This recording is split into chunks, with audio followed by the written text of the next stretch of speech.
1980 साली स्वर्गीय कुसुमते अभ्यंकर, खासदार बापूसाहेब परोळेकर, आमदार कुसुमते अभ्यंकर आणि तत्कालीन मुख्यमंत्री माझ्या मताप्रमाणे शरदचंद्र पवार साहेब किंवा वसंतदादा पाटील साहेब होते आणि रत्नागिरीमध्ये सिंघानिया ग्रुपचा JK फाईलचा कारखाना फाईल बनवण्याचा हा त्यावेळेला सुरू झाला आणि शेकडो हजारो तिथल्या रत्नागिरीतल्या ITI मध्ये असतील, पॉलिटेक्निकमध्ये असतील किंवा कारागिरांना त्या ठिकाणी रोजगार मिळाला आणि जवळजवळ ह्या गोष्टीला 40 वर्ष होऊन गेले काही वर्ष काही अडचणीमुळे हा कारखाना थोडा अडचणीमध्ये होता किंवा अडचणीमध्ये होता असं दाखवण्याचा मालकांचा कदाचित प्रयत्न झाला असेल। कारण माझ्या माहितीप्रमाणे JK फाईल मध्ये ज्या फाईल्स बनवत होत्या त्या फाईल्सला एक्सपोर्टमध्ये चांगल्या प्रकारचं मागणी सुद्धा होती, परंतु गेल्या वर्ष 2 वर्षामध्ये तिथल्या कामगार संघटना यांना हाताशी धरून, मालकांना हाताशी धरून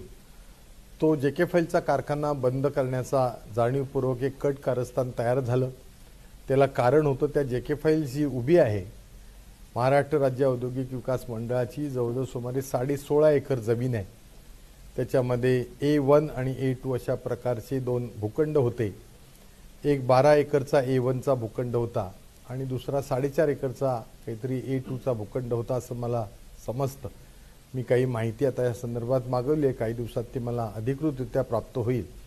आणि ह्या 16.5 एकरवर असलेला JK फाईलचा कारखाना गेल्या 5 वर्षामध्ये बघता बघता उद्ध्वस्त झाला।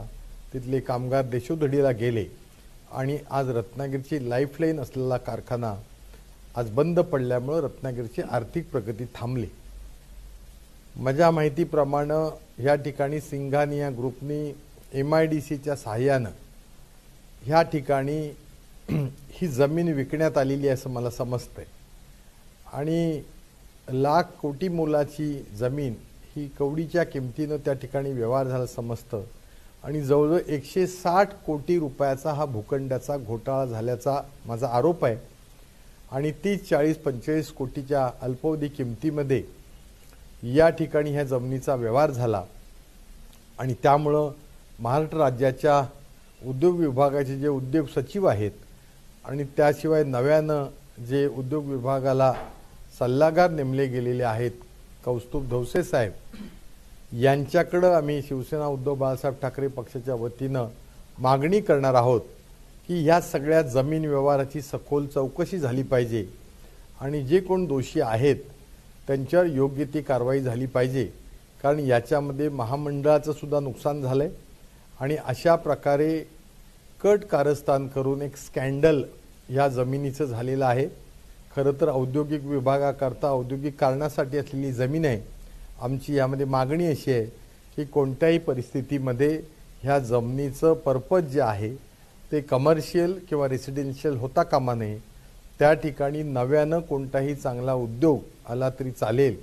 काही मला अशी माहिती कळली की स्टील किंवा फॅब्रिकेशनला जे लोखंड लागतं त्याला टॉर्च स्टील म्हणतात, तिथे रोलिंग मिल होणार आहे असं मला समजलं, परंतु रोलिंग मिल होणार असेल तर त्याचं स्वागत आहे, पण तो जनतेची दिशाभूल होता कामा नये। रोलिंग मिल होणार म्हणून तिथं टोलेजंग कमर्शियल जर मॉल झाले तर ते मात्र आम्ही त्या ठिकाणी करू देणार नाही, कारण ही लाईफलाईन असलेली जमीन आहे। आणि याचबरोबर रत्नागिरीमध्ये असलेलं मिरजोळे औद्योगिक क्षेत्र, झाडगाव औद्योगिक क्षेत्र याच्यामधील अनेक भूखंड जे ॲम्युनिटी करता असलेले असतील, क्रीडांगणाकरता असतील, हे सुद्धा जबरदस्तीनं बेकायदेशीररित्या त्याचं हस्तांतरण करण्यात आलंय आणि एका ठराविक नेक्सस करून ठराविक कंपूला हे सगळे भूखंड देण्यात आलेत असं मला समजतंय। हेंकल केमिकल नावाची जी कंपनी आहे त्याचा सुद्धा भूखंड काढून तो कुणाला तरी दिला गेलेला आहे। झाडगाव औद्योगिक क्षेत्रामध्ये त्या ठिकाणी कॉन्व्हेंट इंग्लिश मीडियमचं स्कूल होतं, त्यांचं क्रीडांगण त्या ठिकाणी काढून घेण्यात आलेलं आहे। असे अनेक विषय आहेत जे ॲम्युनिटीचे ते बदल केलेत। माझं या ठिकाणी त्यानिमित्त म्हणणं आहे की जे प्लॅनिंग अथॉरिटी MIDCची आहे त्यांनी ओपन स्पेस, ॲम्युनिटी, क्रीडांगणं ही प्लॅनिंग अथॉरिटीप्रमाणे खरं तर ठेवलेली होती, त्याच्यामध्ये बदल करण्याची कोणाला आवश्यकता आहे असं मला वाटत नाही। त्याच्यामुळे प्रचंड मोठ्या प्रमाणात घोळ झालेला किंवा भ्रष्टाचार झाले, स्कॅन्डल झाल्याचा आमचा आरोप आहे। त्याचबरोबर अनेक वर्षाची जी बाल्कोची म्हणजे भारत ॲल्युमिनियम प्रकल्पासाठी 1970 सालामध्ये ज्या जागेचं भूसंपादन त्या काळात झालं होतं केंद्र सरकारच्या माध्यमातून, तत्कालीन तेव्हा MIDC नव्हती, त्यामुळे महसूल विभागानं हे भूसंपादन केलं होतं जवळजवळ 1200 एकरचं. अद्यापर्यंत तिथं कोणताही कारखाना झाला नाही. कालौघामध्ये ती जमीन महाराष्ट्र औद्योगिक विकास मंडळाकडे जमा झाली किंवा त्यांच्या ताब्यामध्ये आली आणि तो वाद मालक स्टरलाइट इंडस्ट्री आणि महाराष्ट्र शासन उद्योग विभाग यांचा हायकोर्टापासून सुप्रीम कोर्टापर्यंत गेला आणि त्यानंतर मला असं समजलं ही जमीन MIDCच्या ताब्यामध्ये आलेली आहे. आता त्या ठिकाणी VIT नावाची कंपनी येऊन त्या ठिकाणी नवीन आता काय प्रकार त्याला काय म्हणतात, कॉम्प्युटर चिप्स काय त्याला म्हणतात, सेमीकंडक्टरची कंपनी येणार असं मला कळतंय. तर मला असं वाटतं की उद्योग विभागानं खरोखर कुठली सेमीकंडक्टरची कंपनी येणार, ती कधी येणार, ती कधी सुरू होणार. कारण मी म्हटलंच गेल्या 20-21 वर्षामध्ये आश्वासनांचा एक ग्रंथ तयार होईल आणि त्यामुळं खरोखर सेमीकंडक्टर असेल तर आम्ही तिथं वेलकम करू. परंतु माझी आजही पुन्हा एकदा मागणी आहे, त्या ठिकाणचे जे भूमिपुत्र आहेत शिरगाव परिसरामधील ग्रामपंचायत हद्दीमधील उद्यमनगर परिसरातील सर्व धर्मीय त्याच्यामध्ये ते भूमिपुत्र त्यावेळेला होते. आज कालौघामध्ये त्यांची कुटुंब मोठी झालीत आणि आज त्यांच्यामध्ये बेरोजगारी आहे. ती लोक सुद्धा भारत ॲल्युमिनियम प्रकल्पाची मागणी करतायत की जसं सिडकोमध्ये 12.5% काही बेनिफिट मिळाला तो 22.5% एक पॉलिसी आहे, आमच्याकरता अशा प्रकारची एक पॉलिसी बनवा. उद्योग नको आहेत आमचं म्हणणं नाही, पण 10 रुपयाच्या कवडीमुळं गुंठा घेतलेली जमीन आज तुम्ही करोडो रुपयाच्या गुंठ्यानं ते जर विकणार असाल तर याच्यामध्ये व्यापार झाला, भूमिपुत्र उद्ध्वस्त होतोय. आणि त्यामुळे मी उद्योग विभागाच्या सचिवांना आणि सल्लागारांसोबत विनंती करणार आहे की त्या ठिकाणी मेडिकल कॉलेज होणार आहे, मला कळलं 20 एकर जागा त्यांच्याकरता आहे, काही जागा कमर्शियल किंवा काही जागा रेसिडेन्शियल होतील. तर नेमकं हे करत असताना विकास व्हावायचा हरकत नाही, पण जे मूळ भूमिपुत्र आहेत त्यांना सुद्धा त्या ठिकाणी न्याय मिळाला पाहिजे भूमिका आहे. त्या व्यतिरिक्त सुद्धा नव्यानं रत्नागिरीमध्ये भूसंपादन होतंय.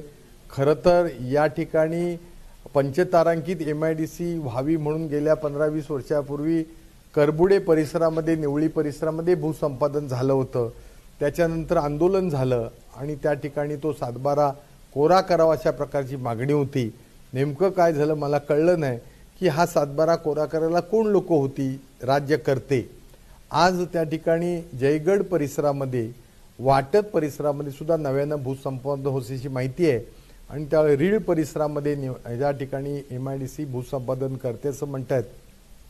मधल्या काळात उद्योगमंत्र्यांचा एक व्हिडिओ आम्ही वाटतमधल्या सभेचा पाहिला होता की त्या ठिकाणी डिफेन्स आणि ॲम्युनिशन मॅन्युफॅक्चरिंगची कंपनी होणार आहे आणि ती जागा काही MIDC ॲक्वायर करणार नाही, ती दुसरं कंपनी जी होणारी आहे. मग MIDCचा रोल काय, MIDC कशाकरता पाहिजे, आणि जर डिफेन्स मॅन्युफॅक्चरिंग कंपनी इक्विपमेंटची जर होणार असेल तर ती नेमकी कधी होणार, कधी सुरू होणार. कारण मला असं कळतंय की ह्या ठिकाणी सुद्धा एक भूखंडाचा घोटाळा आहे. कारण अनेक दलाल मुंबई दिल्लीपासूनचे येऊन त्या ठिकाणी जमिनी घेत आहेत, खरेदी करतायत